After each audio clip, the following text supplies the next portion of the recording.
नमस्कार साथियों, मनन क्लासेस के इस यूट्यूब चैनल पर आपका स्वागत है। मैं मिशन आज आपको भारतीय इतिहास का आज अपने दूसरा चैप्टर करेंगे।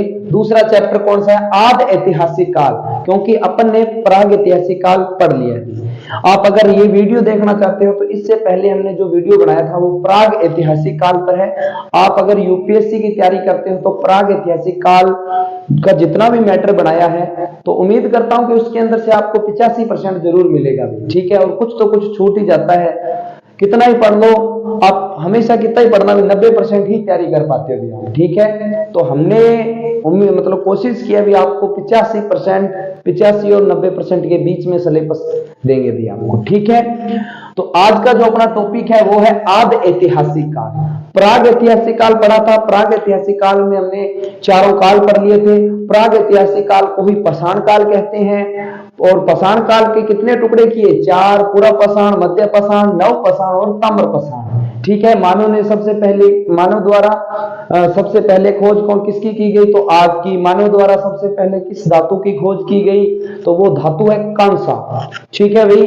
तो पढ़ाई के अंदर ध्यान रखना पूरा, और साथ साथ में आपको नोट्स भी तैयार करवा रहा हूं, आप इसी प्रकार से नोट्स तैयार कर लेना, कल्याण हो जाएगा भी आपका, ठीक है। तो करते हैं शुरू भाई।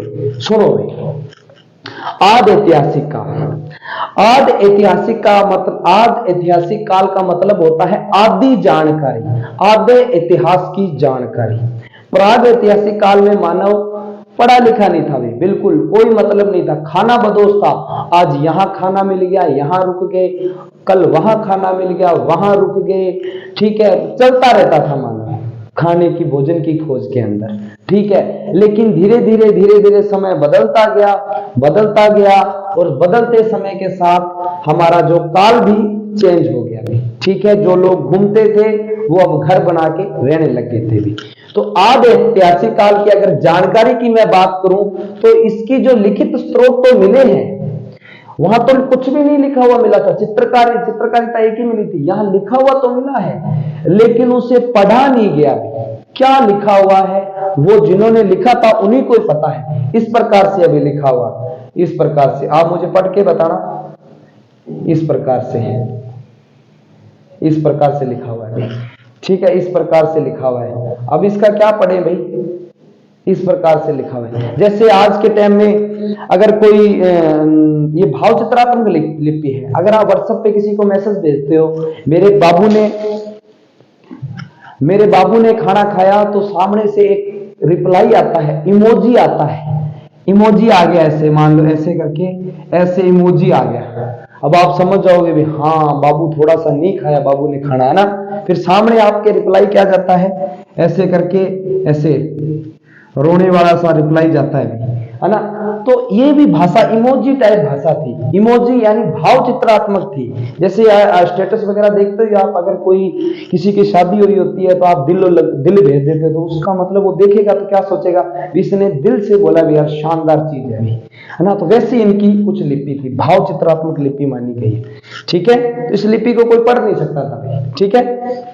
और देखो इसकी जानकारी मतलब लिखित स्रोत मिले लेकिन पढ़ा नहीं गया है। और देखो अगर बात करें भी इसकी जानकारी के स्रोत है क्या भाई, जब लिखा हुआ पढ़ा ही नहीं तो इसकी कैसे जानकारी मिलेगी? ये सिंधु घाटी सभ्यता है। तो ध्यान रखना साथियों, इसकी जानकारी भी उसी की तरह है, पूरा तात्विक साक्ष्य से, यानी कहीं से मटका मिल गया, कहीं से मानव के कंकाल मिल गए, कहीं से मूर्ति मिल गई, कहीं से औंखली मिल गई, विदेशी लाश मिल गई, घोड़े के साक्ष्य, हाथी मतलब घोड़े के हड्डी के साक्ष्य मिल गए, लोथल में जो पुराने कुएं मिल गए, पुरानी मतलब ये जो घर वगैरह मिल गए, इन्हीं से ही क्या है इसकी जानकारी मिलती है अभी, ठीक है। तो ध्यान रखना इसकी भी जानकारी क्या है, पुरातात्विक साक्ष्य से। अगर इसकी लिपि पूछ ले तो हड़प्पा लिपि या सिंधु लिपि, ऐसे इनके इसी मतलब जो ये सिंधु घाटी सभ्यता है इसी के नाम पर ही इसकी लिपि का नाम है, ठीक है। अब देखते हैं आदि ऐतिहासिक काल में रखा किसे गया है। प्राग ऐतिहासिक काल में तो पाषाण काल को रखा गया था, लेकिन जब अपने आदि ऐतिहासिक काल की बात करेंगे इसमें किसको रखा गया है, तो इसके अंदर सभ्यताओं को रखा गया, जो प्राचीन सभ्यताएं थी उनको रखा गया था। प्राचीन सभ्यता कौन सी? अब अपने तो भारत का इतिहास पढ़ रहे हैं तो अपने को तो भारत की ही जानकारी चाहिए। तो भारत का भारत की कौन सी प्राचीन सभ्यता रखी गई है? तो ध्यान रखना साथियों, भारत की सिंधु घाटी सभ्यता को आदि ऐतिहासिक काल में रखा गया है। ठीक है, तो गुरुजी फिर नीचे क्या है? कौन सा सभ्यता? हड़प्पा सभ्यता। यार दिमाग में आ गई क्या आपकी? अरे आपकी कौन नहीं आई? अब लिख खड़े मिल है, अंग बताऊंगा था नहीं क्या मतलब है। सिंधु घाटी सभ्यता इन्हें मतलब आदि ऐतिहासिक काल के अंदर जो सिंधु घाटी सभ्यता है इसको रखा गया है। ठीक है, अब देखो सिंधु घाटी सभ्यता इसे इसलिए कहते हैं क्योंकि जब यहां से खुदाई हुई ना तो यहां से जितने भी शहर मिले, जितने भी बड़े बड़े शहर मिले, वो सारे के सारे किसके पास मिले थे भाई? सिंधु घाटी, सिंधु नदी थी उसी के किनारे मिलने के कारण इस सभ्यता का क्या नाम हो गया? सिंधु घाटी सभ्यता। गुरुजी फिर कांसो देखो भाई, पूर्व पाषाण काल में तांबे की खोज हो चुकी थी तो इन लोगों ने क्या किया? कांसे की खोज कर दी थी भाई, इसी कारण इसको क्या बोला गया? कांसा सभ्यता। वाह बड़ा आसान है यार, के कौन याद है? बहुत आसान चीज है। देखो भाई गुरुजी फिर हड़प्पा देखो, हड़प्पा मतलब क्या है? हड़प्पा सभ्यता इसे इसलिए कहते हैं क्योंकि सिंधु घाटी सभ्यता का जो सबसे पहले खुदाई यानी सबसे पहले जो खोजा गया स्थल था, सबसे पहले मिलने वाला स्थल कौन सा था? हड़प्पा था। इसी कारण इसको क्या बोलते हैं? हड़प्पा सभ्यता। और तोरण है बिंदु, तोरण मतलब पहलो स्थान है बिंदु।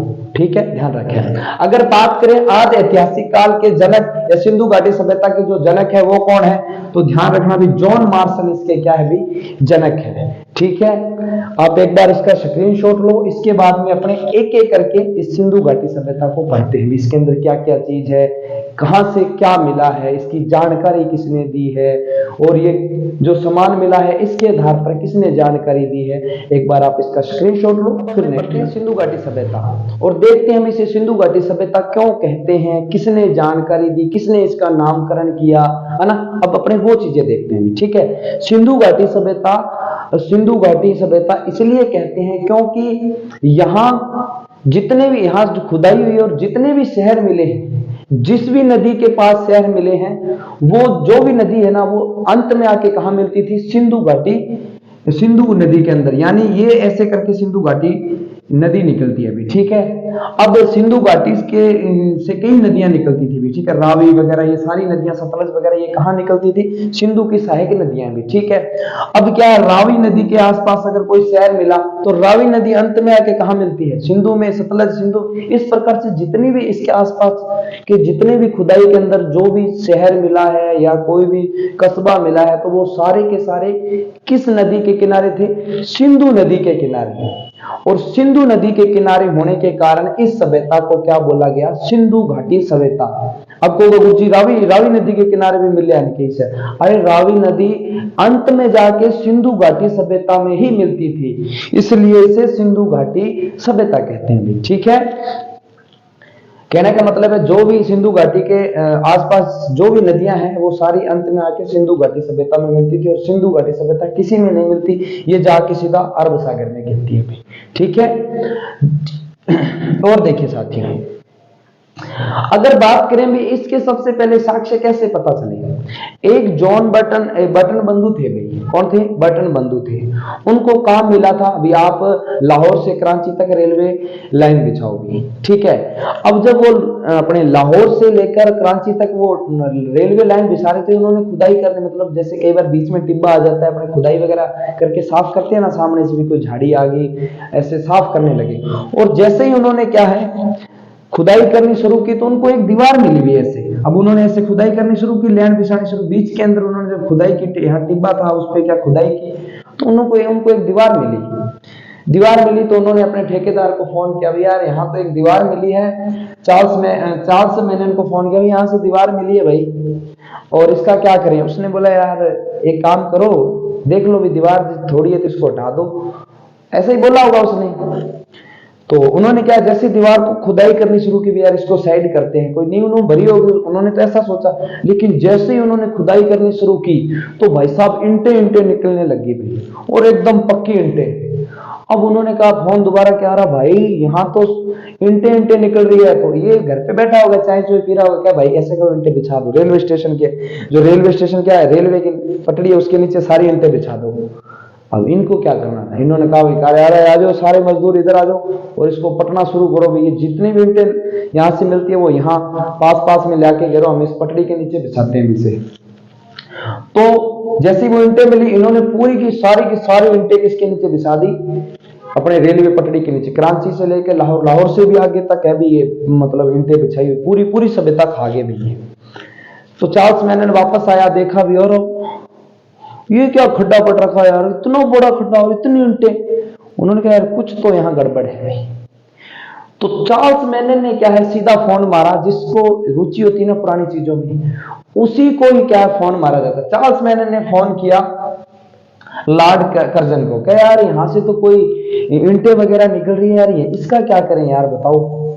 वो कहता है एक बार जहां भी काम है ना, जो भी ईंटें निकले एक बार रोक दो, मैं आ रहा हूं चेक करने। वो आके और देखता यार, उसके मुंह की तरफ देखता, भाई ये क्या किया तूने। वो कहता क्या किया है, हमारी तो मौज बन गई और आप क्या किया हमने। क्या सारी की सारी सभ्यता खा गए आप।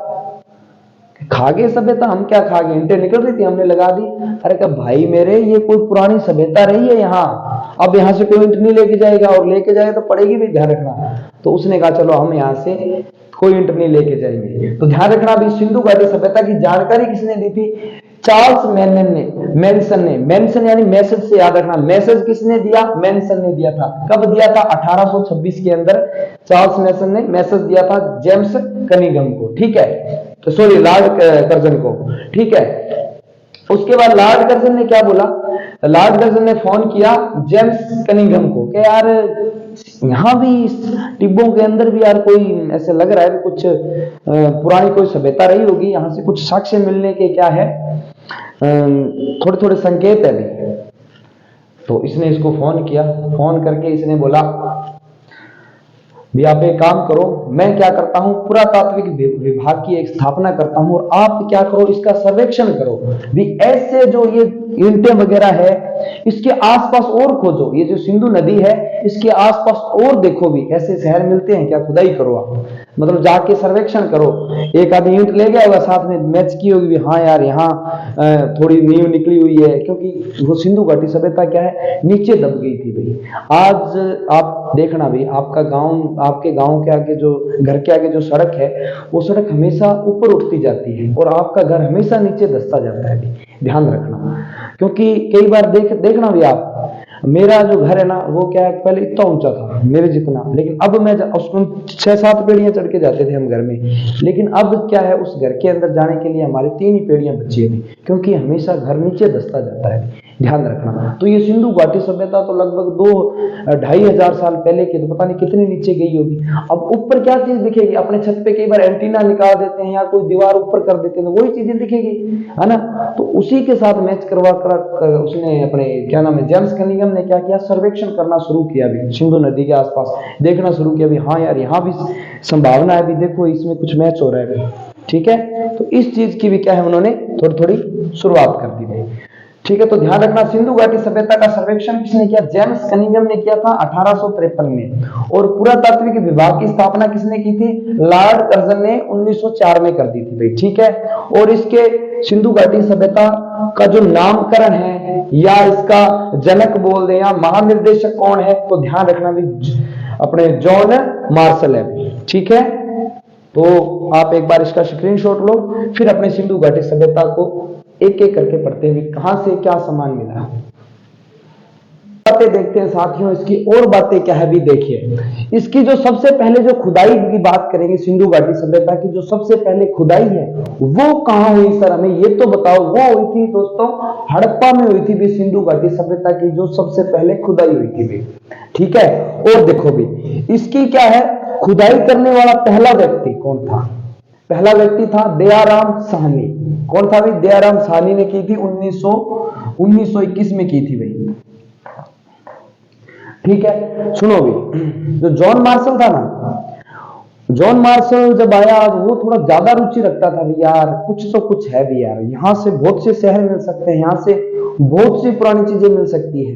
तो इसने क्या किया, अपने एक खास बंदे को नियुक्त किया, और खास बंदा इसका कौन था भाई, दयाराम साहनी इसका क्या था भाई, खास बंदा था। इसको बोला यार एक काम कर, तो यहाँ खुदाई कर यार, कुछ तो कुछ मिलेगा जिससे पता लगेगा भाई यार यहाँ है क्या, या तो कोई भूकंप से शहर दबा हुआ है, कैसा है, कुछ कोई हो सकता है, कोई पुरानी सभ्यता रही हो।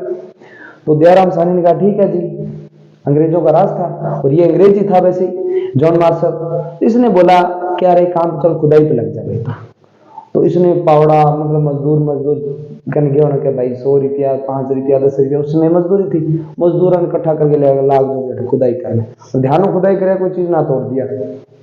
आज भी आप कोई पुरानी चीजें देखने जाते हो तो खुदाई वगैरह चलती रहती है, ठीक है। तो वहां खुदाई करनी शुरू की तो खूब सारा सामान मिला। सामान की चर्चा तो हम आगे करेंगे, लेकिन यहाँ थोड़ी और बातें करते हैं, ठीक है। अब वही खुदाई करनी जब शुरू की और इसका सर्वेक्षण जब शुरू किया ना, तो इसकी जो आकृति निकल के आई थी वो त्रिभुजाकार आई थी। अगर पूछ ले सिंधु घाटी सभ्यता की आकृति, ये देखिए आज का अपना भारत देखिए भाई, अगर बात करें आज के भारत की अपने भी, आज का भारत ये देखिए भाई, ये आज का भारत है, ठीक है। अब क्या है, जो सिंधु घाटी सभ्यता का जो सबसे पहला जो स्थल खोजा गया था वो वैसे तो अपने यहां खोजा गया था पाकिस्तान के अंदर। कहां, पाकिस्तान के अंदर, पाकिस्तान के अंदर। अब क्या हुआ, इसका जब सर्वेक्षण किया ना, यहाँ खोदा ये हड़प्पा, यहाँ इसका सर्वेक्षण करने लगे ना, तो सबसे पहले ऊपरी स्थान यहाँ मिल गया था भाई, एक इसका जम्मू कश्मीर में। और इधर पूर्व के अंदर गए तो अंतिम, पूर्व के अंदर अंतिम स्थान पर जाता है यूपी के अंदर आलमगीर, और नीचे दक्षिण के अंदर गए तो दक्षिण में एक देमाबाद जगह पर जाती है, वहां तक इसका क्या है अंतिम स्थान। और पश्चिम में गए तो यहाँ एक सूतकांगड़ी डोर जगह, वहां तक इसका क्या है पश्चिम के अंदर शोर है। जब इसको ऐसे जोड़ा गया, नापा गया ऐसे करके और ऐसे करके, जब इसको मिलाया गया तो इसकी आकृति लगभग त्रिभुजाकार जैसी थी। कैसी, त्रिभुजाकार। तो आपसे अगर कोई पूछ ले सिंधु घाटी सभ्यता या हड़प्पा सभ्यता या कांसा सभ्यता की आकार कैसा है, तो आकार साथियों ध्यान रखना, इसका जो आकार है ये त्रिभुजाकार है, ठीक है। ये 3 देशों में फैली हुई है, ध्यान रखना भी, भारत, पाकिस्तान और अफगानिस्तान में 3 देशों में फैली हुई भी, ठीक है। ठीक है गुरु जी, समझ गया। ये अपने बाद में बात करेंगे ऊपर कौन सा मिला है दक्षिण में, ये अपने आगे नेक्स्ट में चर्चा करते हैं, ठीक है। और देखिए अगर मैं बात करूं सिंधु घाटी सभ्यता की, विश्व की सबसे पुरानी सभ्यता है, ध्यान रखना विश्व की सबसे प्राचीन सभ्यता, शहरी सभ्यता है भी ये सबसे प्राचीन सभ्यता। अगर मैं बात करूं विश्व की सबसे प्राचीन सभ्यता तो वह मेसोपोटामिया की, ये बात ध्यान रखना। अगर शहर की बात करें तो ये सबसे प्राचीन शहरी सभ्यता है भी, ठीक है। सबसे प्राचीन यहां शहरी लिख देता हूं भी, ठीक है। नगरीय सभ्यता, शहरी सभ्यता जो भी है, ठीक है। और इसका विकास 2500 ईसा पूर्व से 1750 ईसा पूर्व तक माना गया है। देखो भी और भी है, कार्बन C14 पद्धति से भी इसका कार्यकाल 2350 से लेकर 1750 तक है। कई बार 2300 से 1700 तक आ जाता है, वो मैं सारा नोट्स में लिखवा दूंगा, ठीक है। अपना एक टेलीग्राम चैनल भी है, उस पर जाके आप ज्वाइन कर लेना भी, मनन क्लासेस के नाम से, ठीक है। तो एक बार आप इसका स्क्रीनशॉट लो, फिर मैं नेक्स्ट करूंगा। तो देखिए साथियों, जो सिंधु घाटी सभ्यता का जो सबसे ऊपरी स्थान है, इसकी अपने आकृति देखी थी सिंधु घाटी सभ्यता की। पहले अपने आकृति की बात कर ले तो आकृति इसकी कैसी है, त्रिभुजाकार है। कैसी है, त्रिभुजाकार। अपने इसको ऐसे करके मिलाएंगे ना, ऐसे करके ऐसे, तो यहां से ऐसे करता हुआ ये कैसा बनेगा भी, त्रिभुजाकार बनेगा भी, ठीक है। तो इसकी आकृति की अगर मैं बात करूं तो इसकी आकृति है त्रिभुजाकार। अगर मैं इसके क्षेत्रफल की बात करूं, क्षेत्रफल की बात करूं तो ध्यान रखना साथियों 13 लाख वर्ग किलोमीटर है, ठीक है। 13 लाख वर्ग किलोमीटर में सिंधु घाटी सभ्यता फैली हुई थी भाई। वैसे ध्यान रखना 1200 और कुछ ऐसा है करके 12 लाख और ऐसे करके पूरा नहीं है भी ये 13 लाख, लेकिन 13,000 क्या इसको माना गया है, ठीक है। सीधा पर्सन आ जाए तो 13 लाख ही है भाई, ठीक है, ध्यान रखना भी। और इसके आकार की अगर बात करें तो इसका आकार है त्रिभुजाकार। कैसा है भी, त्रिभुजाकार। अब त्रिभुजाकार है तो ये देखिए भी इसका जो सबसे ऊपरी स्थान है, अब अपने बात करेंगे सिंधु घाटी सभ्यता का, इसका जो सबसे उत्तरी स्थान या ऊपरी स्थान है वो है मांडा। कौन सा है भी स्थान, कौन सा है, मांडा है कहां भी, है कश्मीर में, ठीक है। और नदी कौन सी है भी, चिनाब नदी, बस अपने यही काम करना है। सबसे उत्तरी स्थान नदी, सबसे दक्षिणी स्थान नदी, और अपने सबसे पूर्व में स्थान नदी और पश्चिम में स्थान नदी, यही करना है। तो सबसे उत्तरी में अंदर स्थान कौन सा है? मांडा है। और मांडा कहां पर जाता है? कश्मीर में है। और अगर मैं बात करूं नदी, तो नदी चिनाब है। गुरुजी पहले तो आपने बोला था कि सिंधु घाटी, यहाँ जितने भी शहर मिले हैं, ये जो भी शहर, ये तो अपने सिंधु घाटी सभ्यता के किनारे है। अब आप कह रहे हो चिनाब नदी के किनारे है। अरे भाई ऐसा नहीं है, सुनो, ये जो चिनाब नदी मिलती किसमें, किसकी सहायक नदी है तो सिंधु घाटी सभ्यता की, अंत में जाके सिंधु में मिलती है ना। इसीलिए यहाँ कई नदियां निकलती है। उस नदियों के आसपास जितने भी शहर मिले हैं वो सिंधु घाटी सभ्यता के नाम से ही जाने, क्योंकि वो नदी है जो, जैसे ये शहर है मांडा, तो ये मांडा शहर मिला है, जो मांडा स्थल मिला है, इसके पास से चिनाब नदी जाती है। चिनाब नदी अंत में कहां जाके मिलती है? सिंधु घाटी सभ्यता, सिंधु नदी में। इसीलिए इसको क्या बोला गया है? सिंधु घाटी सभ्यता। ठीक है, तो ध्यान रखना भी सबसे ऊपरी स्थान कौन सा है? अभी मांडा, मांडा नदी चिनाब। कोई दिक्कत नहीं है। अभी सुनो, अब पूछ ले सबसे दक्षिणी, उत्तर फिर दक्षिण, यानी सबसे नीचे इसका स्थान अंत में कहां मिला? अभी सबसे नीचे, तो ध्यान रखना भी साउथ, ऐसे लगा दिया मैंने साउथ। स्थान पूछ ले तो देमाबाद, अगर राज्य पूछ ले तो महाराष्ट्र। ठीक है, और नदी पूछ ले तो परवरा नदी, गोदावरी नदी भी। ठीक है, ध्यान रखना भी। अब अपने बात करते हैं सबसे पूर्वी, ईस्ट। ठीक है, ध्यान रखोगे। स्थान कौन सा है? आलमगीरपुर, और राज्य पूछ ले तो यूपी, और नदी पूछ ले तो हिंडन।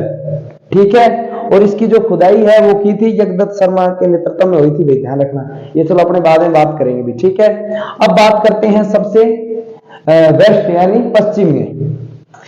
पश्चिम के अंदर जो स्थान मिला है सूतकांगे डोर है भी, और ये नदी पूछ ले तो नदी कौन सी है भी? दास्क नदी है भी। कौन सी नदी है? दास्क नदी है भी। ठीक है, और ये जो मांडा की जो खुदाई है, ये आपको मैं नेक्स्ट में करवाता हूं। पहले एक बार आप इसका स्क्रीनशॉट लो, फिर इसकी मैं आपको, अगर आप अभी लिखना चाहो तो ऐसे करके लिख लेना भी, जगपति जोशी नदी, जगपति जोशी द्वारा की गई थी भाई, जोशी द्वारा की गई थी कब? 1982 के अंदर, ऐसा लिख लेना भाई। ठीक है, स्क्रीनशॉट लीजिए। तो देखिए साथियों, अपने जानकारी ले ली भी थी। सिंधु घाटी सभ्यता कितने वर्ग किलोमीटर में फैली है? 13 में। सबसे ऊपरी मांडा, देमाबाद, सूतकांगे डोर और आलमगीर अपने देख लिया था। अब देखते हैं भी सिंधु घाटी सभ्यता का जो सबसे पहला स्थल है वो कहां मिला, किसने उसकी खुदाई की, और उस खुदाई के अंदर क्या क्या मिला है, वो चीज देखते हैं। तो मैंने आपको पहले ही बताया था भी सिंधु घाटी सभ्यता का जो सबसे पहला स्थान है, जो सबसे पहला स्थान मिला था वो था भी हड़प्पा। तो अपने हड़प्पा से ही शुरुआत करते हैं। हड़प्पा की खुदाई किसने की है और यहाँ क्या क्या सामान मिलता है भी। ठीक है, वैसे ध्यान रखना भी सिंधु घाटी सभ्यता के बहुत से स्थान है, 2800 स्थान मिले हैं भी। ठीक है, खुदाई के अंदर 2800 स्थान मिले हैं, और सबसे ज्यादा जो स्थान है वो अपने भारत की बात करें तो गुजरात के अंदर से मिले हैं भी। ठीक है, तो शुरू करते हैं अपने हड़प्पा से, शुरू करते हैं। हड़प्पा में की खुदाई किसने की और खुदाई किसने की, कब की, और यहां से क्या क्या चीज मिली भी। ठीक है, देखो भी सिंधु घाटी सभ्यता का जो हड़प्पा शहर है, जो हड़प्पा स्थल है, यहाँ की सबसे पहले जो खुदाई है वो की थी दयाराम साहनी ने। कब की थी भाई? 1921 में। कब की थी भाई? 1921 में। ठीक है, और देखिए भी, और ये जो हड़प्पा स्थान है ये कहां रह जाता है? ये पाकिस्तान में रह जाता है। पाकिस्तान के अंदर एक माउंट गोमरी जिला है, वहां पड़ता है भाई ये जो हड़प्पा स्थान है ये। ठीक है, और इसकी बात करूं मैं, जो हड़प्पा सभ्यता इसकी नदी कौन सी है? तो नदी ध्यान रखना साथियों, रावी नदी के किनारे है भाई। वो चीज आपने पहले बोला सिंधु नदी, सिंधु सभ्यता इसलिए कहते हैं क्योंकि जो सारे शहर है वो सिंधु की नदी। अरे भाई, तो ध्यान रखना रावी नदी लास्ट में कहां जाकर मिलती है? सिंधु में तो मिलती है, तो ये भी तो सिंधु की नदी है। इसीलिए ध्यान रखना साथियों, ये इसीलिए इसको सिंधु घाटी सभ्यता कहते हैं भी। ठीक है, अब देखते हैं भी यहां से क्या क्या वस्तुएं प्राप्त हुई खुदाई करने में। ठीक है, देखो भी सबसे पहले कुम्हार का चाक, सबसे पहले कुम्हार का चाक, मेरे साथ साथ रिपीट करोगे तो याद हो जाएगा। कुम्हार का चाक, अब कुम्हार ने चाक चलाया तो क्या हुआ? भूख लगी, तो क्या है और क्या मिला यहां से? अन्नागार। अपने कुम्हार ने क्या खाया? अन्न खाया। ठीक है, फिर तीसरा है श्रमिक आवास, खाना खा के भाई साहब आराम से सोया, तो ध्यान रखना तीसरा क्या मिला? श्रमिक आवास। और देखो मातर देवी की मूर्ति, वहां से मातर देवी की मूर्ति निकले जिसके पेड़ से पेड़ निकल रहा है अभी। ठीक है, इससे मतलब पता चलता है भी माँ जो ये धरती माता है ये सभी की जननी है, ऐसे करके उसका मतलब बनता है अभी। ठीक है, तो मातर देवी की मूर्ति, लकड़ी की औंकली, मूर्ति को लकड़ी की औंकली में डाल के कूट दो। लकड़ी औंकली होती है ना जिसके अंदर आप अपने पीढ़िए वगैरह बनाते हैं खाने सर्दी में, वो औंकली मिली है, लकड़ी की है भी। ठीक है, लकड़ी का ताबूत, ताबूत होता है मम्मी, जो विदेशी लोग है ना वो अपने जो भी मरता है वहां तो उस पर लेप लगा के और उस पर कपड़ा वगैरह चढ़ा के उसके एक डब्बे में पैक करके और दफना देते हैं। ठीक है, जिसे बोलते हैं ताबूत या मम्मी बोलते हैं भी। ठीक है, ध्यान रखना भी। तो यहाँ विदेशी लाश भी मिली है। फिर देखिए RH-37 कब्रिस्तान, RH-37 कब्रिस्तान। फिर और क्या मिला है? हाथी का कपाल, स्वास्तिक चिन्ह, स्वास्तिक चिन्ह वो घरों में होता है ना ऐसे करके, ये निशान देख लेना भी ऐसे सही है या ऐसे देख लेना भी। ठीक है, ये होता है स्वास्तिक चिन्ह है। सबसे पहले स्वास्तिक चिन्ह कहां से मिला? तो हड़प्पा में मिला था भाई। ठीक है, और यहां से और क्या मिला है? चांदी का ढेर। और ध्यान रखना साथियों, चांदी का जो सबसे पहले प्रयोग है वो हड़प्पाई लोगों ने ही किया था भी। ठीक है, ध्यान रखना भी। एक बार और देखिए भी, इसको अपने रिपीट मारने का प्रयास करते हैं। देखो भी, हड़प्पा सभ्यता, हड़प्पा सभ्यता कहां है भी? पाकिस्तान में। कहां है? पाकिस्तान के अंदर, नदी रावी, नदी रावी। ठीक है, और देखिए खुदाई किसने की? तो दयाराम साहनी, खुदाई दयाराम साहनी। कब? 1921। और यहां से क्या क्या वस्तुएं मिली खुदाई के अंदर? सबसे पहले कुम्हार का चाक, अन्नागार, श्रमिक आवास, मातृ देवी की मूर्ति, लकड़ी की औंकली, और क्या? RH-37 कब्रिस्तान। और क्या मिला है भी यहां से? RH-37 कब्रिस्तान, हाथी का कपाल, स्वास्तिक चिन्ह, ठीक है, और चांदी का ढेर। ये सभी क्या मिले हैं भी? यहां से हड़प्पा सभ्यता से प्राप्त हुए हैं। ठीक है, तो उम्मीद करता हूं आपको याद हो गया होगा। यही है, बीता याद कर लेना बहुत है, कल्याण हो जाएगा आपका। ठीक है, एक बार आप इसका स्क्रीनशॉट लो और उसके बाद में नेक्स्ट चलते हैं। तो देखिए साथियों, अब अपने करेंगे मोहनजोदड़ो। क्या करेंगे? मोहनजोदड़ो या मोहनजोदारो। सबसे पहले देखते हैं भी मोहनजोदारो का मतलब क्या होता है। अगर अपने मतलब समझ गए ना तो अपने इसको बहुत ही आसानी से समझ जाएंगे भी। ठीक है, देखिए भी, जब मोहनजोदारो की खुदाई होनी शुरू हुई तो यहां क्या है? खुदाई के अंदर एक टीला मिला था भाई, और टीले की जब खुदाई की तो वहां बहुत सारी हड्डियां मिली भाई। क्या मिली? बहुत सारी हड्डियां मिली। तो इसी कारण इस मोहनजोदारो का अर्थ क्या हुआ भी? मृतकों का टीला। मोहनजोदारो का अगर कोई अर्थ पूछ ले भी इसका मतलब क्या है, तो ध्यान रखना साथियों, मोहनजोदड़ो का अर्थ होता है मृतकों का टीला। और इस मोहनजोदड़ो की खुदाई किसने की? तो ध्यान रखना साथियों, राखल दास बनर्जी ने की थी। सर कब की गई? तो ध्यान रखना साथियों, 1922 के अंदर जो ये मोहनजोदारो है इसकी खुदाई की गई थी। सर मोहनजोदारो कौन सी नदी के किनारे है? तो नदी पूछ ले तो ध्यान रखना नदी है सिंधु घाटी, ये सिंधु नदी है भी। ठीक है, आप ये जो वीडियो बना रहा हूं ना इसको आप 1 सेकंड के लिए भी स्किप नहीं कर सकते भी। ठीक है, ये बात ध्यान में रखना भी। ठीक है, मोहनजोदड़ो है ना, यहां से एक मृतकों का टीला मिला, ये तो मैंने आपको बता ही दिया भी। ठीक है, अब देखते हैं भी और मोहनजोदड़ो की क्या बात है। तो ध्यान रखना साथियों, मोहनजोदड़ो है ना, ये सिंधु घाटी सभ्यता के जितने भी शहर मिले हैं उन शहरों में सबसे बड़ा शहर है वो है मोहनजोदारो या मोहनजोदड़ो। ये सिंधु घाटी सभ्यता का सबसे बड़ा शहर है। ठीक है, ध्यान रखना भी। और देखते हैं भी यहां खुदाई करने पर क्या क्या मिला था भी, खुदाई करने पर क्या क्या वस्तु मिली, क्या क्या चीज मिली, क्योंकि इसकी जानकारी तो पुरातात्विक स्थलों से हुई ना। पुरातात्विक स्थल कोई मटका मिल गया, घड़ा मिल गया वगैरह ना। तो देखते हैं भी यहां से क्या क्या सामान मिला है खुदाई की। तो देखिए भी, सबसे पहले मिला है पुरोहितों का आवास। यहाँ पुरोहित आवास करते थे पंडित लोग। ठीक है, राजपूतों के पंडितों को शायद तक पुरोहित कहते हैं भी। ठीक है, और देखो भी घरों में कुएं, यहाँ प्रत्येक घर के अंदर कुआं मिला है भी, ये भी बात ध्यान रखना भी। ठीक है, मैं यहाँ ग्राफ जोड़ दूंगा, आप देख लेना भी सिंधु घाटी सभ्यता तक। जैसे जो सामान बोल रहा हूं उसका ग्राफ जोड़ दूंगा, कोशिश करूंगा अगर जुड़ा तो भी, ठीक है।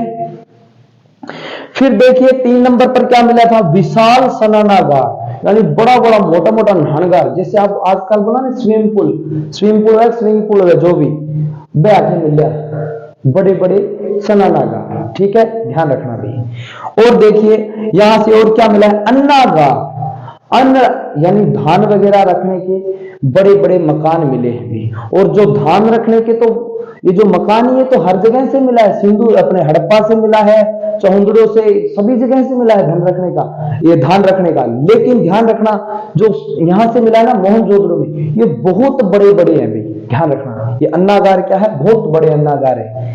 और देखिए यहां क्या मिला, सूती वस्त्र, जहां पंडित निवास करेंगे वहां तो सूती वस्त्र तो नॉर्मली है भी, ठीक है। और जहां पंडित निवास करेंगे वहां स्वास्तिक चिन्ह तो नॉर्मली है भी, ऐसे करके होता है, देख लेना आप कैसे होता है भी, ठीक है।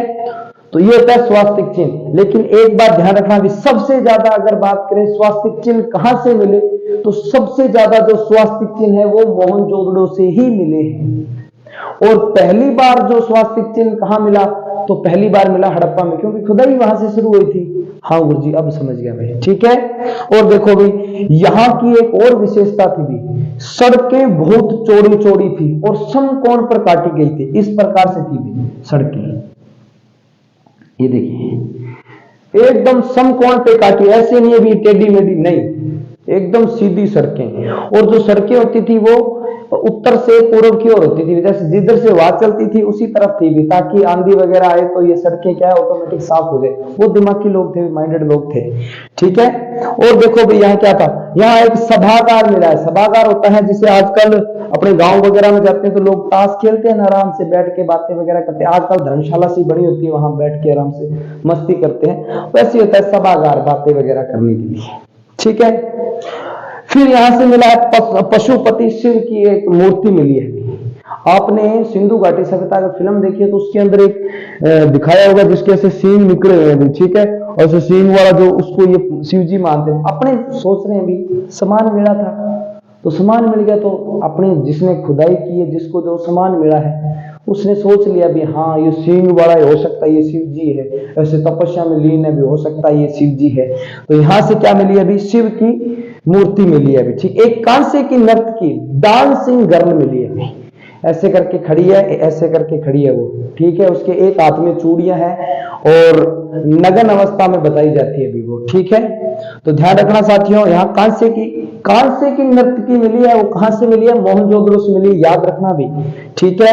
और देखिए भी तांबे का ढेर है वो सबसे ज्यादा यहीं से मिला है, तांबे का ढेर है वो यहीं से मिला है। गुरुजी एक के अन्न के ध्यान स्वास्तिक चिन्ह है, अन्न के ध्यान कांसे की।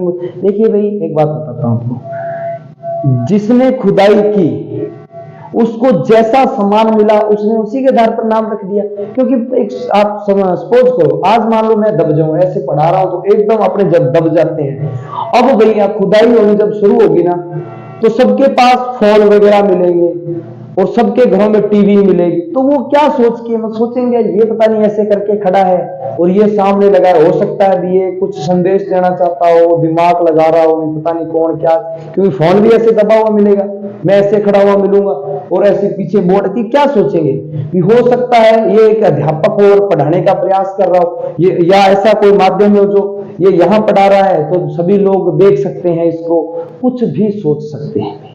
वो सोचने वाले पे, खुदाई जो कर रहा है उस पर डिपेंड है, वहां का जो मेन कर्मचारी होता है उसी पे। अब यहाँ जो खुदाई हुई तो यहाँ का मुख्य कौन था भी, राखलदास बनर्जी था। अब इसने जैसा सामान मतलब जैसा सामान मिला इसने वैसे के वैसा इसका नामकरण कर दिया। तो ध्यान रखना साथियों, खुदाई करने वाले पर ही निर्भर होते हैं ये क्या चीज है, क्योंकि उस पर लिखा हुआ मिल जाए तो सबसे बढ़िया बात है, अगर लिखा हुआ ना मिले तो समस्या रहती है, ठीक है, ये बात ध्यान रखना भी। और देखिए साथियों, ये जो मोहनजोदड़ो के जो भवन और इमारतें हैं ये सबसे बड़ी सिंधु घाटी सभ्यता की सबसे बड़ी इमारतें और ये जो भवन थे भी, और ये सिंधु घाटी सभ्यता का सबसे बड़ा जो अन्नागार की बात करें तो सबसे बड़े अन्नागार सिंधु घाटी अपने इसके मोहनजोदड़ो के ही थे भी, ठीक है, ध्यान रखना साथियों। एक बार आप इसका स्क्रीनशॉट, आप इतना ही पढ़ लोगे तो ही बहुत है भी, ठीक है। एक बार आप इसका स्क्रीनशॉट लो, फिर मैं नेक्स्ट करवाता हूं और कौन सा स्थान मिला था, तो अपने नेक्स्ट पढ़ेंगे चौंदड़ो। नेक्स्ट देखिए साथियों, नेक्स्ट है चहुंदड़ो। नेक्स्ट स्थान कौन सा है भाई? चहुंदड़ो। चहुंदड़ो की जो खोज है वो की थी भाई खनन, इसका जो खनन है ये किया था गोपाल मंजुंदर। किसने भी? गोपाल मंजुंदर ने। अगर नदी की बात करूं तो सिंधु, ये भी सिंधु नदी के ही किनारे है, ठीक है। देखिए भाई, और एकमात्र शहर ऐसा है जो दुर्ग रहित है भाई। कैसा है? दुर्ग रहित। दुर्ग रहित का मतलब आज जो दीवार खींची जाती है, अब आप जोधपुर जाओगे या जयपुर जाओगे तो ध्यान रखना साथियों, दुर्ग के मतलब जो किला है ना उसके आसपास एक जो दीवार खींची जाती है उसे ही दुर्ग बोलते हैं भी। और सिंधु घाटी सभ्यता का एकमात्र एक शहर है जहां दुर्ग रहित, यानी किले की दीवार नहीं खींची हुई थी भी, ठीक है, सीधा ही था भी। और देखो भाई, सिंधु घाटी सभ्यता का ये औद्योगिक शहर था भाई। क्या था भी? उद्योगिक शहर था।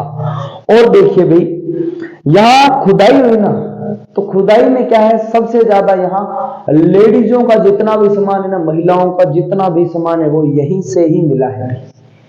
कहां से मिला है? चहुंदड़ो से, चंदहुंदड़ो या चहुंदड़ो से मिला है। देखिए भी, याद करने का तरीका देखिए, अगर आप महिला का सामान पूरा करोगे तो महिला का सामान पूरा करते करते इंसान मजदूर बन जाता है। तो ध्यान रखना भी, इसकी जो खुदाई की थी वो गोपाल मंजुंदर ने की थी भाई, ठीक है, ध्यान रखना भी। और यहां से जो मिलने वाले सामान है वो कौन कौन से सामान है अभी देखिए। सबसे पहले मेकअप। कौन सा भी? मेकअप।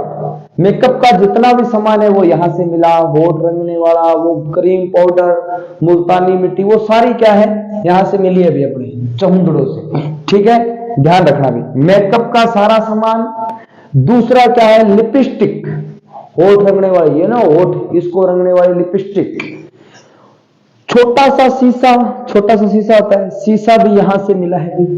और देखिए, मनका, मनकिया भी यहां से मिला है। गुड़िया, लकड़ी की गुड़िया भी, जैसे लड़कियों को शौक होता है गुड़िया रखने का, उसको बाल वगैरह मतलब सेट करना, उसको कपड़े पहना के रखना, तो ये सब यहां से मिला है। गुड़िया, गुड़िया, छोटी गुड़िया मिली है लकड़ी की। सुई धागे का किसको शौक होता है? महिलाओं को तो सुई। और यहां से अलंकृत चित्रकर्म, मतलब ऐसे पेंटिंग बना देना, मटके पे पेंटिंग बना दिया, ईंट पे बना दिया या बर्तनों पे बना दिया, ऐसा कुछ महिलाओं के ज्यादा रहता है। पहले के पुराने टाइम में क्या होता था, जैसे मेरी सिस्टर है तो वो क्या करती थी, जैसे कोई बोतल वगैरह मिल गई ना घर में तो उसके ऊपर मतलब कारीगर करती थी, वो रेशम का धागा ऐसे बुन के और बोतल के ऊपर से फूल बना देती थी भी ऐसे, है ना। तो वैसे वही चीज है, क्योंकि उनको शौक होता है ऐसा। तो यहां से क्या मिली है? अलंकृत ईंट मिली हुई, ईंट के ऊपर चित्रकारी की हुई मिली है यहां से, ठीक है।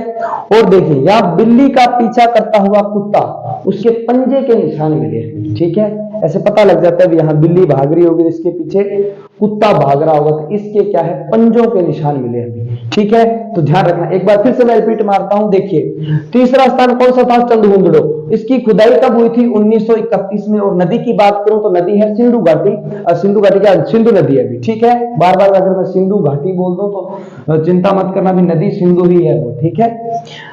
फिर है इसकी खुदाई करने वाला कौन था? गोपाल मंजुंदर। कौन था? गोपाल मंजुंदर। और ये एकमात्र दुर्ग रहित शहर है सिंधु घाटी सभ्यता का, ठीक है। यही एक औद्योगिक शहर भी है, सबसे ज्यादा उद्योग धंधे यहीं चलते थे सिंधु घाटी सभ्यता में। और जब इसकी खुदाई हुई तो यहाँ से जो सामान मिला वो मेकअप का सामान, महिला का जितना भी मेकअप है उसका सामान, लिपस्टिक, शीशा, छोटो सो शीशो, मनका, गुड़िया, सुई, अलंकृत ईंट और बिल्ली का पीछा करता हुआ कुत्ते के पंजे के निशान मिले हैं, ठीक है। बहुत ही आसान भाषा में पढ़ा रहा हूं भाई, ठीक है। और एक बात ध्यान रखना, ये अगर भविष्य में हम लाइव क्लास लगाते हैं तो आप एक बार जरूर लगा के देखना, क्योंकि अभी क्या है, मेन बातें लिखवा रहा हूं जो आपके एग्जाम की दृष्टि से बहुत ही इंपॉर्टेंट है, ठीक है। आप इतना पढ़ लोगे ना सिंधु घाटी सभ्यता जितना पढ़ा रहा हूं तो भी आपका कल्याण हो जाएगा भी, ठीक है।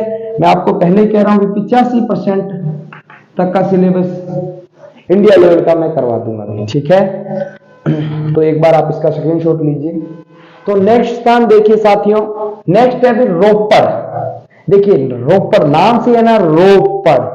तो ध्यान रखना साथियों, भारत के अंदर जो सबसे पहले खोजा गया स्थल, क्योंकि सारे जो स्थल जैसे मोहनजोदड़ो, जिसके पीछे जोदड़ो लगा होगा वो सारे पाकिस्तान में, मोहनजोदड़ो, सूतकांगेडोर और चौंदड़ो, ये सारे स्थान कहाँ है? पाकिस्तान में है। अब पाकिस्तान वालों को अपने आप पे घमंड होने लग गया भी, आपके पास क्या है, हमसे, हमारे पास तो सबसे पुरानी सभ्यता है। भारत आ गया, अच्छा ये आगे। अब उन्होंने ऐसे अंदाजा लगाया भी, भारत के जो ये क्या नाम है अपने हड़प्पा सभ्यता थी नहीं, ये बिल्कुल एकदम पंजाब और इसके एकदम पास में थी। इस तो भारत वालों ने कहा भी यार अपने भी लगो यार, कोई अपने भी लगते हैं भी, कोई पावड़ो पूड़ो ले गए अपन ही लागा खोदन ने, अपन भी किए कोई सभ्यता सुभ्यता मिल जाए। तो यहाँ रह जाता है भी रोपड़। तो इन्होंने अंदाजा लगाया भी ये सारी की सारी जो मतलब खुदाई करने के बाद सारे शहर मिले हैं, ये सारे के सारे अपने सिंधु घाटी, सब मतलब सिंधु घाटी के नदी के जो आसपास नदियां हैं वहां मिले हैं। तो यहाँ सिंधु नदी तो अपने भारत के अंदर से जाती है, अपने खुदाई करके देखते हैं। तो इन्होंने सबसे पहले क्या है, अपने भारत के अंदर पंजाब जो राज्य है, यहाँ एक जगह पड़ती है रोपड़। कहाँ? रोपड़। तो वहां खुदाई करने लगे भी। तो अपने घर की, अगर घर का कोई भी शुभ काम करते हैं तो किसको बुलाते हैं? पंडित जी को। तो अपने पंडित जी से यहाँ शुरुआत करवाई, किससे? यज्ञ करवा के पंडित जी से शुरुआत की। तो यज्ञ दत्त शर्मा से ही शुरुआत करवाई भी, खुदाई करो भी आप। तो भारत के अंदर जो सबसे पहले खोजा गया सिंधु घाटी सभ्यता का स्थल था वो था रोपड़। कौन सा था? रोपड़। ठीक है। और इसकी खुदाई किसने की थी? यज्ञदत्त शर्मा। अगर मैं बात करूं भी कौन सी नदी के किनारे, तो ध्यान रखना सतलज नदी के किनारे, जो कहा है भी पंजाब में है। और ये भारत में खोजा गया पहला स्थान था भी। ठीक है। और सिंधु घाटी सभ्यता का सबसे पहले खोजा गया स्थल हड़प्पा था, लेकिन भारत की अगर बात करें तो रोपड़ सबसे पहले खोजा गया स्थल था। इसकी कोई ज्यादा जानकारी है नहीं भी। ठीक है। इसके अंदर एक ही चीज का पता लगता है। ठीक है। मानव के साथ यहाँ क्या है, उसके पालतू जानवर को ही दफना दिया जाता था। जैसे मैंने आपको प्रागैतिहासिक काल वगैरह पढ़ाया था ना, तो उसके अंदर एक बुर्ज होम जगह थी जो जम्मू कश्मीर में है, वैसे के वैसे साक्ष्य यहां से मिले हमें रोपड़ में। ठीक है। ये सिंधु घाटी क्या है, वो है प्रागैतिहासिक काल के, ध्यान रखना भी। तो ध्यान रखना साथियों, मानव के साथ साथ पालतू जानवर को दफना दिया जाता। पालतू जानवर कुत्ता था भी, तो कुत्ते को क्या है, मानव के साथ साथ ही दफना दिया जाता था। ठीक है। तो ध्यान रखना भी। और देखिए इसके बाद में एक स्थान और है भी, बनवाली। नाम तो बहुत अच्छा भी, बनवाली है, बनी होगी भाई। ठीक है। और अगर मैं बात करूं नदी, तो ये रंगोली जिसे सरस्वती नदी कहते हैं, और ये जगह कहां है भी? हरियाणा में। कहां है भी? हरियाणा के अंदर। तो ध्यान रखना साथियों, नाम देखो बनवाली है, लेकिन ये ढंग से बनी नहीं थी भाई, ये ढंग से बनी नहीं थी भाई। ठीक है। कैसे नहीं बनी थी सर? देखिए भाई, यहां क्या है, जल निकासी की व्यवस्था नहीं थी, यानी नालियां नहीं थी भी। सिंधु घाटी सभ्यता के जितने भी शहर मिले वहां नालियां थी भाई, और यहां भी थी, अपने मोहनजोदड़ो में भी नालियां थी, लेकिन बनवाली के अंदर पानी निकालने की जो नालियां नहीं थी। जैसे आजकल आसपास के गांव देखते हैं ना, वो सीधा ही पानी निकाल देते हैं बाहर, है ना, लेकिन ये इतने भी मूर्ख नहीं थे भाई। जैसे आजकल लोग करते हैं ना, अच्छा कोई पानी वाली व्यवस्था नहीं तो सीधा सड़क में छोड़ देते हैं पानी, है ना, जिससे सड़कें उखड़ जाती है भी, है ना। तो ध्यान रखना भी, ये लोग इतने मूर्ख नहीं थे। यहाँ क्या है, जल निकासी के लिए नालियां नहीं थी, लेकिन घरों में क्या है, सोखते मिले। सोखते का मतलब होता है घरों के अंदर क्या है, इस प्रकार से, जहां मान लो यहाँ कपड़े धोते हैं ना, बाहर बैठ के कपड़े धोते थे, तो कपड़े धोते थे तो पानी जाके आगे इकट्ठा हो जाता था भाई। ठीक है। पानी इकट्ठा हो जाता, इन्होंने क्या किया, वहां खड्डा खोद दिया भी आगे, वहां खड्डा खोद दिया। अब कपड़े धोए वो पानी सारा खड्डे में भर गया, और फिर कपड़े धो के सुखा के उसके बाद में जो पानी भरा हुआ उसको बाल्टी से बाहर छिड़क देते थे। तो ध्यान रखना भी, नाम बनवाली है, इसको समृद्ध शहर भी बोलते हैं, लेकिन था नहीं है, ध्यान रखना। तो बनवाली नदी पूछ ले तो रंगोली, जिसे सरस्वती कहते हैं, और यह है कहां, हरियाणा के आसपास का क्षेत्र है। और इसकी खनन करता, यानी इसकी खुदाई किसने की थी, तो रविंद्र सिंह ने की थी। और यहाँ क्या वस्तुएं मिली थी, जल निकासी की अच्छी व्यवस्था नहीं थी भैया, इसीलिए घरों में क्या मिले हैं, सोखता, यानी खड्डा मिले है। और यहाँ की सड़कें टेढ़ी मेढ़ी थी भाई, यहाँ की सड़कें क्या थी, टेढ़ी मेढ़ी।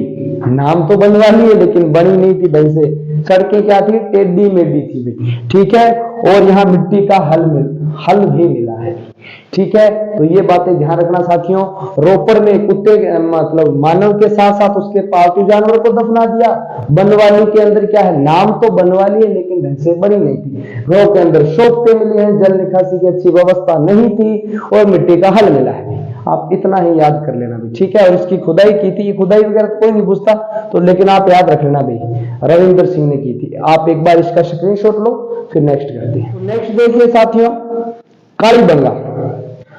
कालीबंगा हमारे राजस्थान में, यहां से कोई ज्यादा से ज्यादा कोई 40-45 किलोमीटर दूर है भी, ठीक है। कालीबंगा है जो राजस्थान के अंदर है, ठीक है। और राजस्थान के अंदर एक घग्गर नदी चलती है अभी।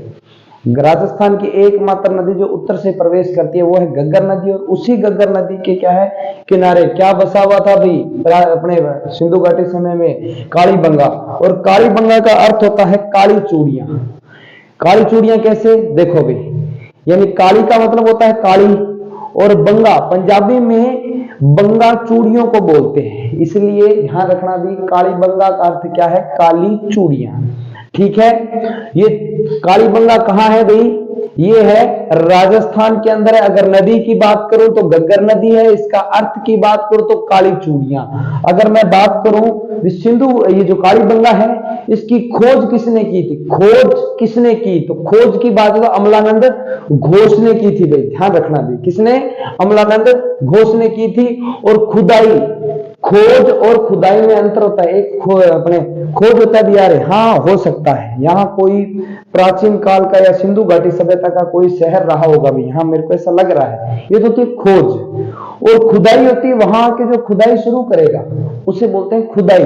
तो यहाँ खुदाई किसने शुरू की थी भाई, बीके थापड़ या बीबी लाल, इन दोनों ने क्या है खुदाई की थी भाई, ठीक है। ध्यान रखना भी यहाँ क्या क्या चीज मिली है खुदाई करने पर, क्या क्या वस्तु मिली है, ध्यान रखना साथियों। अलंकृत ईंट मिली है और जोता हुआ खेत, जोता हुआ जूता नहीं है, जोता हुआ खेत मिला है भी, ठीक है। जोता हुआ खेत, हल और हवन कुंड।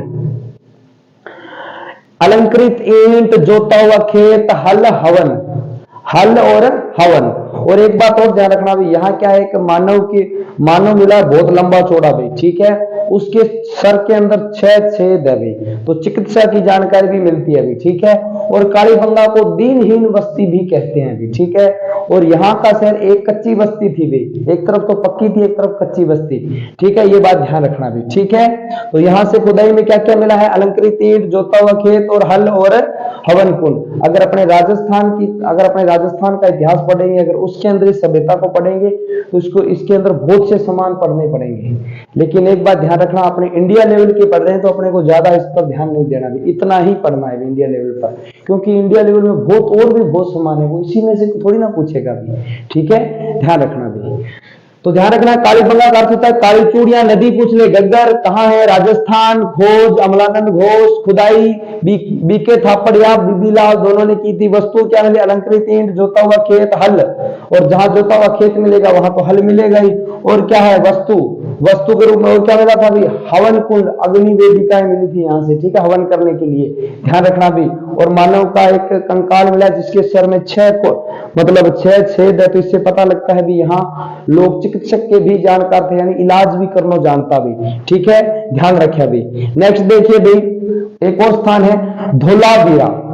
धोलावीरा का अर्थ होता है गुजराती, अगर अपने गुजराती भाषा की बात करें तो गुजराती में सफेद को बोलता है धोला, कई यार का धोलो है, कई रंग है का धोलो, ठीक है। मारवाड़ी में लोग लगभग धोला ही बोलते हैं, ठीक है, धोला। और वीरा बोलते हैं कुएं को, तो धोलावीरा का अर्थ होता है सफेद कुएं। क्या अर्थ होता है इसका, सफेद कुएं। और इसकी खुदाई किसने की थी, तो खुदाई की बात करूंगा तो जगपति जोशी ने की थी भाई, ठीक है। और ये धोलावीरा कहां है भी, गुजरात के अंदर है, ठीक है। और इसकी विशेषता क्या है, ये सिंधु घाटी सभ्यता का सबसे बड़ा स्थल है भाई। शहर तो मोहनजोदड़ो स्थल, ये धोलावीरा शहर, मोहनजोदड़ो स्थल धोलावीरा, ठीक है। ध्यान रखना भी। एक पिंगट आदमी आया था भी, एक पिंगट ऐसा कुछ करके, ठीक है, उसने क्या है मोहनजोदड़ो और इसका क्या नाम है हड़प्पा को जुड़वा बहन कहा था भाई, ठीक है। ध्यान रखना भी। तो एक बार आप इसका स्क्रीनशॉट लीजिए, फिर नेक्स्ट चलते हैं। कोटड़ा, सूत कोटड़ा, ये एक सिंधु घाटी सभ्यता का स्थल है। यहां से देखिए भाई, ये जो स्थल है ये कहाँ है? गुजरात के अंदर। इसकी खुदाई की थी जगपति जोशी ने। जगपति जोशी ने इसकी खुदाई की थी। और जो सबसे उत्तरी स्थान है सिंधु घाटी सभ्यता का, मांडा, उसकी खुदाई भी किसने की थी? जगपति जोशी ने की थी 1982 के अंदर। ठीक है। और यहां से ये ज्यादा बड़ा नहीं है भाई, थोड़ा ध्यान रखना। ये जो सूत कोटड़ा है ये ज्यादा बड़ा नहीं है भाई। ठीक है। यहां से वस्तु क्या मिली थी? कलश समाधान। कलश समाधान का मतलब होता है मटके के अंदर सौ मिले, हड्डियां मिली थी भाई। ठीक है। क्योंकि सिंधु घाटी सभ्यता के मटके बहुत बड़े बड़े होते थे भाई। ठीक है। तो कलश समाधान मिला, यानी जो मटका था, कलश होता है मटका, सब होता है मरा हुआ शरीर होता है ना, सब लाश होती है, वो मिली है भी। किसके अंदर? मटके के अंदर। और घोड़े की हड्डी के साक्ष्य मिले हैं यहां से। बस इतना ही ध्यान रखना भी सूत कोटड़ा में। ठीक है। कोई दिक्कत? ठीक है गुरुजी, समझ आ गया। दूसरा नेक्स्ट स्थान है भी लोथल। लोथल बहुत इंपॉर्टेंट है भी। कौन सा? लोथल। ये लोथल भी कहां है भी? गुजरात के अंदर। और ये कौन सी नदी? अगर नदी की बात करूं तो नदी है भोगवा। और भोगवा नदी कहां है? गुजरात के अंदर, अहमदाबाद के पास से निकलती है भी भोगवा नदी, अहमदाबाद में। ठीक है। और इसकी खुदाई किसने की थी? तो रंगनाथ राव एक व्यक्ति था, उसने इसकी खुदाई की थी भी। ठीक है। और ध्यान रखना भी लोथल है ये सिंधु घाटी सभ्यता का क्या है? बंदरगाह था भी। क्या है भी? ये एक सिंधु घाटी सभ्यता का बंदरगाह है। और यहां से जो वस्तु मिली थी खुदाई करने पर, क्या क्या चीज मिली है? तो ध्यान रखना, गोदीवाड़ा का साक्ष्य मिला है, घरों के दरवाजे, सड़क की ओर। एक बात ध्यान रखना भी, सिंधु घाटी सभ्यता के जितने भी शहर है वहां सड़कें, चौड़ी चौड़ी में सड़कें मिली है। और एक बात ध्यान रखना, और जो बाकी शहर है, इसको अपने लोथल को छोड़कर बाकी शहर है ना, उन सभी के जो घरों के दरवाजे हैं वो सड़क की ओर न खुलकर पीछे की ओर खुलते थे भी। जैसे आज के समय में अपने जो सड़कें हैं, अपने जो घर हैं, उसके जो दरवाजे हैं, मेन गेट है, वो सड़क के ऊपर है ना, लेकिन सिंधु घाटी सभ्यता के लोग उल्टा थे भी। उनके जो मेन दरवाजे थे वो घरों के पीछे होते थे। ध्यान रखना भी। ठीक है। अब क्यों होते थे, कैसे होते थे, ये उन्हीं को पता है भी। अपने तो अनुमान लगा सकते हैं भी, हो सकता है उनको शोर पसंद ना, हो सकता है भी कोई चोर चोरी करके ना ले जाए, वो उनकी अलग अलग सोच थी भी। ठीक है। और देखो भी यहां से क्या है, विदेशी व्यापार के क्या है? साक्ष्य मिले हैं। विदेशी व्यापार किससे होता था? फारस से होता था। तो यहां से क्या मिली है? फारस की मोहर मिली है, जो किसके साक्ष्य हैं? विदेशी व्यापार के। यानी अपने सिंधु घाटी सभ्यता के लोग हैं वो क्या है, अपने विदेशों के साथ भी व्यापार किया करते थे। मेसोपोटामिया के साथ इनका ज्यादा व्यापार था भी। ठीक है। ध्यान रखना भी। और यहां से क्या मिला है? युगल समाधान। युगल समाधान, युगल समाधान का मतलब है भी दो बंदे एक साथ दबे हुए मिले हैं, एक है महिला एक है पुरुष, वो दोनों एक साथ, उनकी लाशें मिली है, कब्र मिली है, मतलब दोनों एक दब के मर गए भी। हो सकता है कोई घूमने आए हो, क्योंकि गुजरात के अंदर है, गुजरात के किनारे पे घूमने आए हो, हनीमून मनाने आए हो, और कोई समुद्र की लहर आई हो और वहीं दब गए दोनों। तो इससे क्या पता लगता है भी युगल समाधान में? ये सती प्रथा, सती प्रथा का प्रतीक है भी। सती प्रथा का मतलब है जब पति गुजरता है या पति मरता है तो उसके साथ साथ महिलाओं को भी जला दिया जाता था या मार दिया जाता था, उसे सती प्रथा कहते थे। तो ये थे भी अपने सूत कोटड़ा, ये गुजरात के अंदर है। इसकी खुदाई जगपति जोशी ने की थी। वस्तु यहाँ से कलश समाधान, यानी घड़े के अंदर मानव के कंकाल मिला है और घोड़े के हड्डी के साक्ष्य है। ठीक है। दूसरा लोथल गुजरात में, नदी भोगवा, भोगवा नदी अहमदाबाद में अभी। ठीक है। खुदाई की थी रंगनाथ राव ने की थी। और सिंधु घाटी का ये एक बंदरगाह है भी। बंदरगाह क्या होता है देखिए भी, जहां हवाई जहाजें रुकती है उसे बोलते हैं हवाई अड्डा, जहां ट्रेन रुकती है उसे बोलते हैं रेलवे स्टेशन, जहां बसें रुकती है उसे बोलते हैं बस स्टैंड, और जहां पानी के जहाज रुकते हैं उसे ही बोलते हैं बंदरगाह है। ठीक है। ध्यान रखना भी। और यहां से गोदीवाड़ा का साक्ष्य, घरों के दरवाजे सड़क की ओर खुलते थे। और फारस की मोहर मिली अभी, मोहर। ठीक है। और विदेशी व्यापार का साक्ष्य है। और युगल समाधान, यानी दो लाशें मिली अभी एक साथ, एक महिला और पुरुष की। ठीक है। तो एक बार आप इसका स्क्रीनशॉट लो, फिर नेक्स्ट करवाते हैं।